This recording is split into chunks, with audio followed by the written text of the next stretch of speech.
নমস্কার বন্ধুরা, দেশি রান্নাঘরে স্বাগত।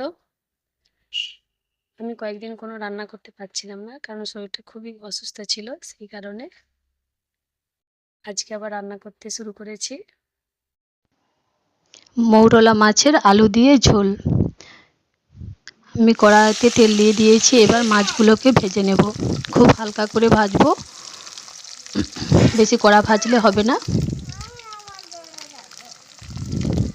হালকা করে ভাজলে বেশ নরম লাগবে খেতে। মাছগুলো ভেজে নিয়েছি। এবারে ওই তেলের মধ্যে দিয়ে দেব 5 ফোড়ন। এবার দিয়ে দেব পেঁয়াজ কুচি। পেঁয়াজ কুচিটাকে খুব ভালোভাবে ভেজে নেব। এটা একটা খুব সাধারণ রান্না, খেতে দুর্দান্ত লাগে। এবার দিয়ে দেব টমেটো কুচি। টমেটোটা ভাজা হয়ে গেছে। দেব লঙ্কার গুঁড়ো, হলুদের গুঁড়ো দিয়ে আবার একবার ভেজে নেব। এবার এর মধ্যে দিয়ে দেব জিরে বাটা। জিরে বাটা দিয়ে আরও একবার মশলাটাকে কষিয়ে নেব খুব সুন্দরভাবে।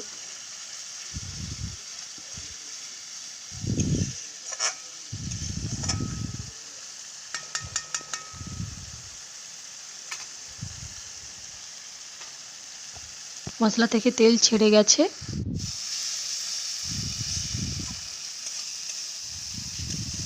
আর একবার নেড়ে নিয়ে এবার আমি এর মধ্যে দিয়ে দেব সেদ্ধ করে রাখা আলু। আলু দিয়ে মশলার সাথে খুব ভালোভাবে মিশিয়ে নেব।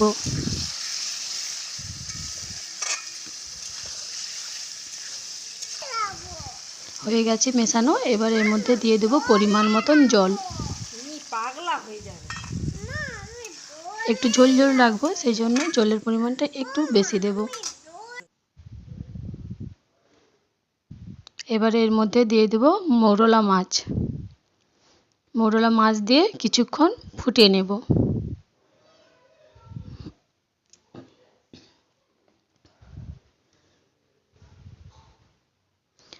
মাছটা খুব ভালোভাবে ফুটে গেছে। এবার গ্যাসের ফ্লেম অফ করে দেব। এভাবেই রেডি হয়ে গেছে আমার আলু দিয়ে মৌরলা মাছের ঝোল। এভাবে বানিয়ে খেয়ে দেখো, সুন্দর লাগবে খেতে। আমার চ্যানেলটিকে লাইক, শেয়ার, সাবস্ক্রাইব করে দিও। আর ফেসবুক থেকে দেখলে ফলো করে দিও।